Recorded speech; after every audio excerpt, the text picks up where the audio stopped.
Just 2 months or 3 months after 9/11, I published a booklet entitled A Muslim Response to the Attack on America. We've got the booklet here.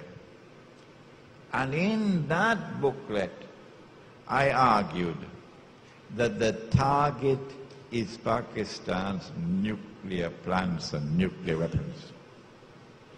I also argued that in order for them to be able to move in and destroy Pakistan's nuclear plants and nuclear weapons, they will have to provoke civil war in Pakistan. And that's what they're trying to do now. If elements within the Pakistan armed forces were to rebel against the military command in Pakistan and the government, and fighting were to break out within the Pakistan armed forces, that would be the cue for them to move in to save the world from a nuclear threat. Once they dispose of Pakistan's nuclear plants and nuclear weapons, and to an extent Iran's missile capacity,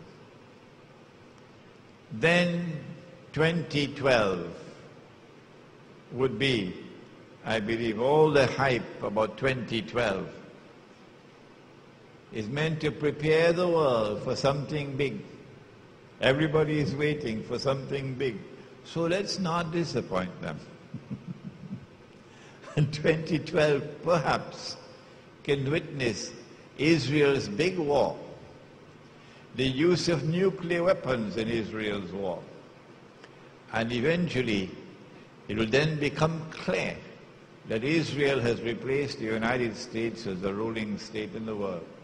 A defining moment in history for the transfer of power from the United States to Israel to be recognized by the rest of mankind.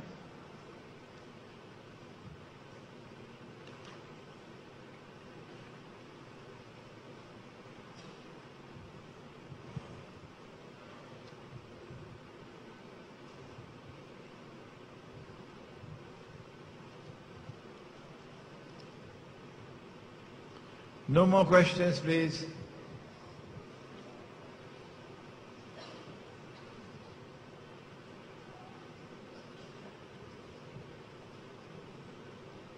Well, this is a nice question. How do we look for a wife?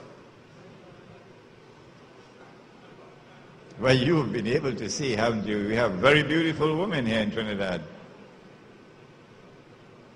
Don't we?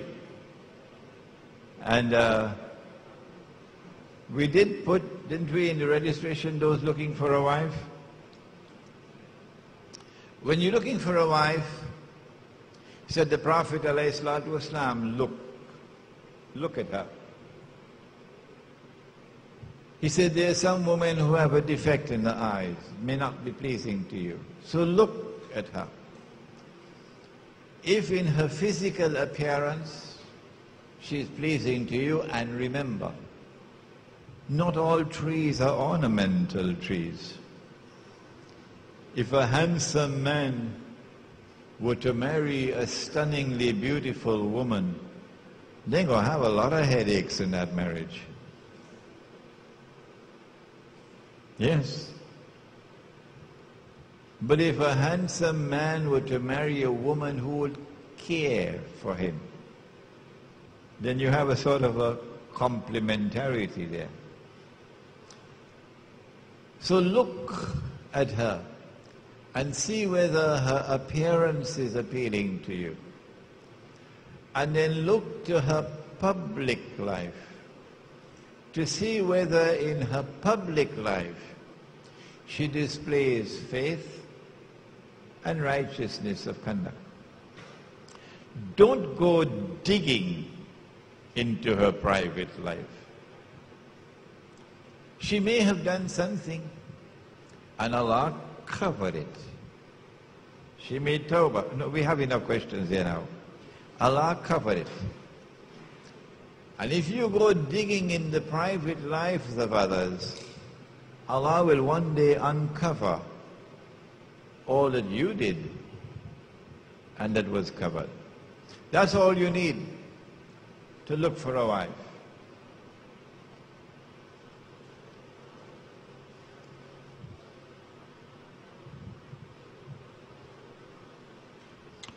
When the rabbis asked the three questions and the answers were given to them, how did they respond?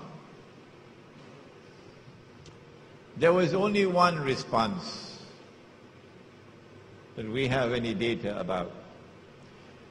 Question number one was, ask him about the young men in the cave and the wondrous story, Ashabul Kahf. Question number two was, ask him about the great traveler who traveled to the two ends of the earth. Question number three was a tricky question. Ask him about the ruh. The ruh could be Jibreel alayhi salam. The ruh could be the human ruh. And the ruh could be the divine ruh. Does Allah have ruh? وَنَفَخْتُ فِيهِ مِنْ رُوحِي. And I breathed it into him of my ruh. Which one? And the answer that was given was an answer that was entirely appropriate in response to the tricky question. قُلِ الرُّوحُ مِنْ أَمْرِ رَبِّي. Say this to them, say only this to them, say nothing more than this to them. That the ruh is by Allah's command. وَمَا أُوتِيتُ مِنْ عِلْمِ إِلَّا قَلِيلًا. And on this subject, you've been given only a little bit of knowledge. He has the knowledge. Come to him. Nabi Muhammad alayhi salatu wasalam.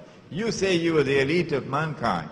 You say you have direct dialing with the Lord above. You say heaven is reserved for you, but he has the knowledge. وَمَا أُوتِيتُم مِّنَ الْعِلْمِ إِلَّا قَلِيلًا.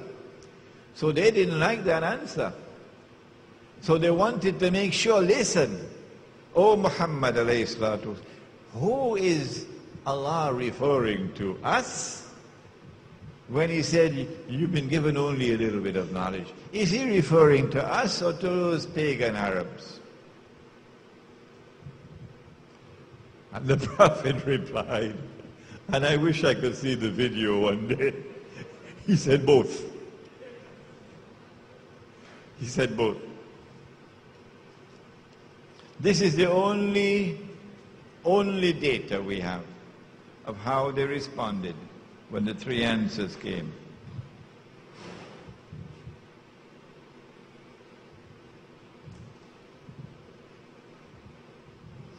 You said that Gog and Magog would not actually drink up the water.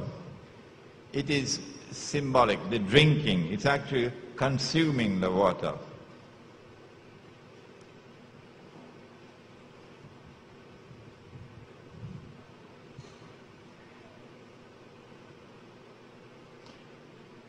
Is it possible that in the same way that the language drinking the water is to be understood and interpreted symbolically, that the entire subject is symbolic? No. The Quran refers to Gog and Magog as entities, concrete entities. And Muhammad alayhi salatu wasalam said that they are human beings, they are Banu Adam, they are human beings.